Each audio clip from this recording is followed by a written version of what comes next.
নমস্কাৰ বন্ধুসকল আজি প্ৰথমবাৰৰ বাবে মই আপোনালোকৰ ওচৰলৈ আহিছোঁ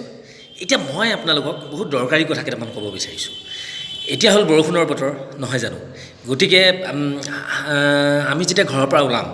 আমি ঘৰৰ পৰা ওলাই পেলাই যেতিয়া ফুৰিবলৈ যাওঁতে আমাৰ বেগত কি কি বস্তু থাকিব লাগে কি কি সামগ্ৰী আমাৰ বেগত থকা উচিত সেই বিষয়ে মই ক'ম আমি হ'ল কি এতিয়া যিহেতু বৰষুণৰ বতৰ আহি আছে গতিকে বাৰিষা কালৰ কাৰণে আমি লগত কিনিব লাগিব আমি আমাৰ বেগত থকা উচিত ৰেইনকোট এটা আৰু এই ৰেইনকোট এটা থকাই উচিত আৰু তাৰ বাহিৰেও আমাৰ পানীৰ বটল থাকিব লাগে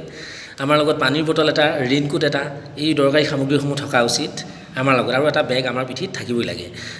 যিহেতু এষাৰ কথা কোৱা হয় যে বৰষুণ গ'লে জাপি চুৰ গ'লে বুদ্ধি বৰষুণ গ'লে জাপি এনেকৈ কোৱা হয় গতিকে আমি বিপদ অহাৰ আগতেই আমি চাব লাগিব যে আমি সেই বিপদৰ পৰা কেনেকৈ হাত সাৰিব পাৰোঁ গতিকে কিছুমান দৰকাৰী সামগ্ৰী আমি আমাৰ লগত লৈ ফুৰিব লাগিব ইয়াৰ পিছত আৰু কিছুমান ভাল ভিডিঅ' লৈ আপোনালোকৰ মাজলৈ আহিম আজিলৈ আহিছোঁ বাই